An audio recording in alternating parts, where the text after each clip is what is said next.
নমস্কার বন্ধুরা, আপনারা দেখছেন ট্রাভেলিং ইজি। আজ আপনাদের যে জিনিসটা আমি দেখাবো এটা একটু অন্যরকম হতে চলেছে। একটা জায়গার পথের সৌন্দর্য কত সুন্দর হতে পারে এবং কিছু মুহূর্ত পর পর প্রকৃতি তার রূপ চেঞ্জ করছে, পরিবর্তন করছে এবং দৃশ্যপট পরিবর্তন হচ্ছে, সেটা আপনাদের দেখাবো। এবং এটা সম্ভব একমাত্র বাই রোড ভ্রমণ করলে। আপনারা অনেকেই হয়তো আমাকে বলবেন যে আপনারা ট্রেনে গেলেও তো ওই একই রকম দৃশ্য পরিবর্তন হয়। হ্যাঁ, সেটা ঠিকই বলেছেন, সেটাও হয়, কিন্তু সেটা আপনাকে খুব দ্রুত এক জায়গা থেকে আরেক জায়গায় পরিবর্তন করতে থাকে। এখানে কিন্তু তা নয়, একটা নির্দিষ্ট গতিতে আপনি সুন্দরভাবে উপভোগ করতে করতে দৃশ্যপট পরিবর্তন হয়। আমরা আজ যেখানে এসেছি এটা ছত্তিশগড়, এবং এই যে জায়গাটা আমরা যাচ্ছি মেনপেটের উদ্দেশ্যে। আর এই যে জায়গাটা পথিমধ্যে পড়েছে একটা মন্দিরের ধারে নদীর তীর, এবং এই যে পাথরগুলো দেখছেন সব বোল্ডারে ভর্তি, বিশাল বড় বড় পাথর, তার মাঝখান দিয়ে নদী বয়ে চলেছে। এখন যেহেতু গ্রীষ্মকাল আসছে তাই নদীতে স্রোত কম, জল প্রবাহ কম, ভরা বর্ষায় কিন্তু এটা পড়ে যায়। আর এই যে মন্দিরটা, এটার কথাই বলছিলাম, খুব সুন্দর এর অবস্থান, কারণ একটা নদীর তীরে এইরকম একটা সুন্দর মন্দির সত্যি খুব ভালো লাগছে দেখতে আমাদের। আর এখান থেকেই আমরা আমাদের মেন গন্তব্য মেনপেটের দিকে আমরা যাব।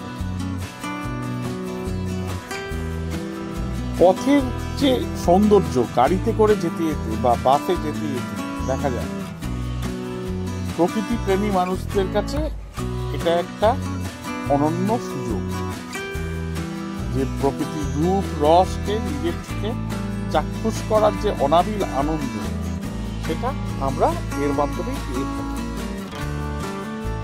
এখানে দেখতে পাচ্ছেন নানা রকমের গাছের সারি, এবং এই গাছের সারি, এই রাস্তা হয়তো আপনাদেরকে আরো একটা জায়গার কথা মনে করাবে। আমাদের পার্শ্ববর্তী রাজ্য ঝাড়খণ্ডের অন্যতম গুরুত্বপূর্ণ পর্যটন স্থল নেতারহাট।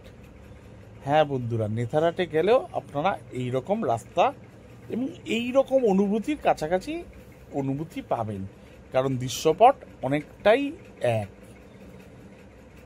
আর এইখানে এই জায়গাটার সৌন্দর্য, এখানে কিন্তু রাস্তা উঁচু নিচু, মানে এই আমরা রাস্তা একটু উঠে পড়ছি তো আবার দেখুন এখানে নামতে আরম্ভ করছি, তো এইভাবেই আমাদের গাড়ি এগিয়ে চলেছে। আর রাস্তার এখানে কোয়ালিটি কিন্তু ছত্তিশগড়ের সত্যি অসাধারণ, যা এই ভ্রমণকে আরো সুন্দর এবং স্বাচ্ছন্দ্যপূর্ণ করে তুলেছে আমাদের। রাস্তা যত ভালো হয়, রাস্তার কন্ডিশন যত ভালো হয় এবং চারপাশের দৃশ্যপট যদি এরকম সুন্দর হয়, তাহলে তো আরো সুন্দর। আমরা কাল রাতে এখানে এসে পৌঁছেছি। এটা আমাদের হোটেল মেনপেটে। আমাদের হোটেলের পাশেই রয়েছে একটা পেট্রোল পাম্প, আর এই গাড়িটা করেই আমরা এসেছি। এখানে চারদিকে দেখুন সমতল ভূমি, আমরা কিন্তু অনেকটাই উচ্চতায় রয়েছি। তো চলুন আজকে আমরা মেনপেট ঘুরে দেখি। মেনপেট কিন্তু এই মুহূর্তে ভ্রমণপ্রিয় বাঙালির কাছে অনেক জনপ্রিয় একটা পর্যটন স্থল হিসেবে উঠে এসছে, কারণ তার প্রাকৃতিক সৌন্দর্য। আর এখানে আমি বলবো 2 রাত্রি 3 দিনের জন্য ভ্রমণ আদর্শ। এখানে দেখার মতন অনেক কিছু আছে। এখানে মূলত তিব্বতীয় লোকেদের বসবাস, তাই এখানে আপনারা বৌদ্ধ মন্দির দেখতে পাবেন। আর যেটা দেখতে পাবেন কয়েকটা ওয়াটারফলস আর সুন্দর একটা ল্যান্ডস্কেপ, যেটা আপনাকে সত্যি মুগ্ধ করবে।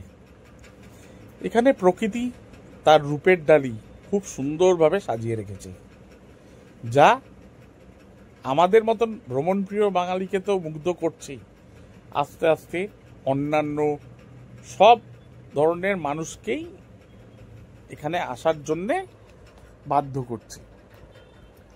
আর এখানকার রাস্তাঘাট এই মুহূর্তে যা আমরা দেখতে পাচ্ছি সত্যি খুব ভালো। আর এই যে দেখুন বলছিলাম যেটা, কি সুন্দর ল্যান্ডস্কেপ। আমরা কিন্তু অনেকটা উঁচুতে আছি, তার মধ্যেও কিন্তু এই সমতল ভূমিটা রয়েছে, এবং এই সমতল ভূমিটা দেখলে আপনি বুঝতেই পারবেন না যে এতটা জায়গা জুড়ে সমতল ভূমি একটা উঁচু জায়গার মধ্যে আছে। যেটা বলছিলাম, এটাও একটা বুদ্ধ মন্দির, আপনারা এখানেও অবশ্যই আসবেন। আর যেহেতু আমাদের মূল উদ্দেশ্য রাস্তার সৌন্দর্য দেখানো এই ভিডিওতে, তাই সেটাই আপনাদেরকে দেখাচ্ছি আমি। এখানে দেখুন আপনারা প্রকৃতি কিভাবে তার সৌন্দর্য মেলে ধরেছে।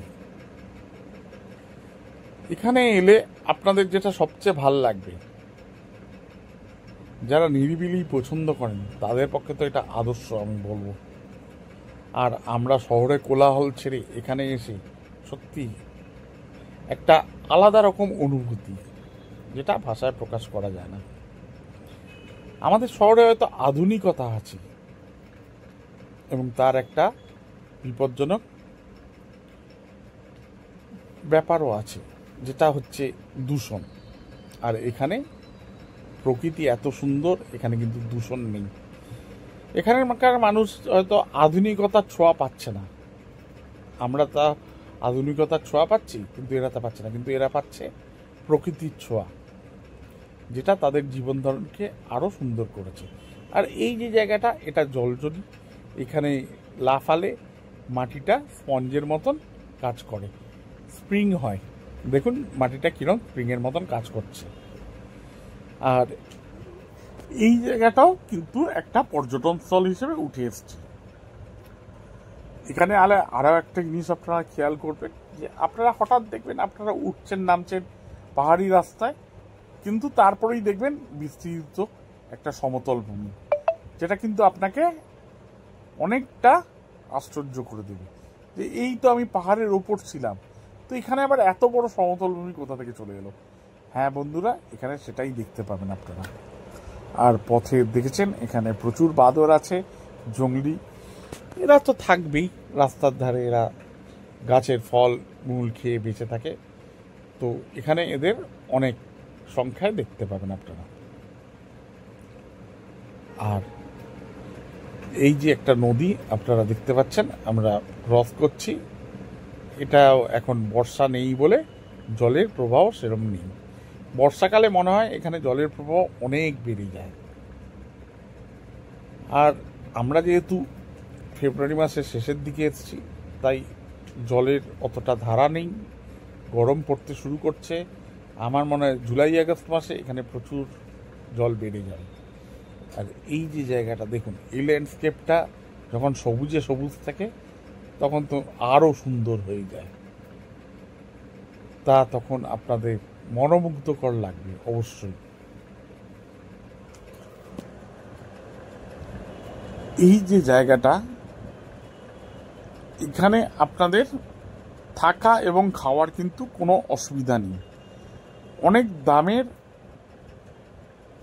দাম বলতে নানা ধরনের দামের হোটেল এখানে কিন্তু তৈরি হয়ে গেছে। যেহেতু আস্তে আস্তে জনপ্রিয়তা বাড়ছে, তাই জন্য অনেকগুলো রুম এখানে নতুন করে তৈরি হয়ে গেছে, অর্থাৎ থাকার ব্যাপারে কোনো অসুবিধাই এখানে নেই।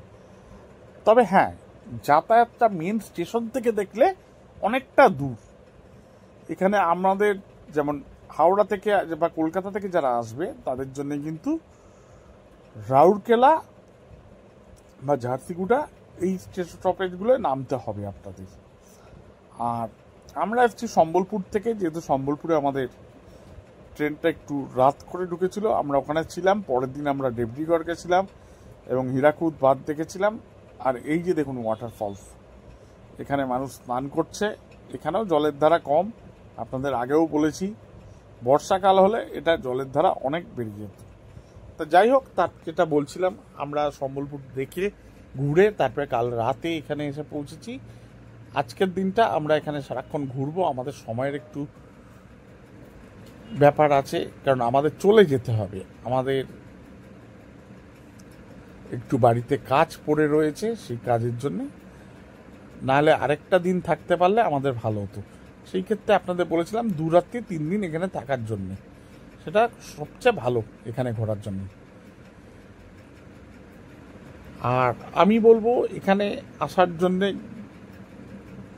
সব সময় আসতে পারেন, তবে বর্ষাকালটা অ্যাভয়েড করা একটু ভালো। বর্ষার পরে আসলে মানে পুজোর আগে আগে, তখন থেকে ফেব্রুয়ারি মার্চ অবধি খুব সুন্দর সময় ঘোরার জন্য, আদর্শ। আর এখানে যে যতগুলো স্পট আছে প্রত্যেক কটাই কিন্তু নিজের নিজের রূপে গুণে অনন্য। এখানে এসে আপনাদের সবারই ভাল লাগবে, একটা অন্যরকম অনুভূতি নিয়ে আপনারা এখান থেকে ফেরত যাবেন। আশা করব আপনাদের সবারই ভাল লাগবে। আমাদের তো ব্যক্তিগতভাবে খুবই ভালো লেগেছে আমার। আর আমার এই সিরিজটা হয়তো আপনাদের একটু অন্যরকম লাগলেও কিছু করার নেই। আমার নিজের মনে হয়েছে যে আমরা তো ভ্রমণস্থলে শুধু পর্যটনস্থলে গেলে কি কি দেখার আছে সেইগুলো দেখাই, কিন্তু রাস্তার সৌন্দর্য সেটাও দেখানো উচিত। ভালো থাকবেন বন্ধুরা, নমস্কার।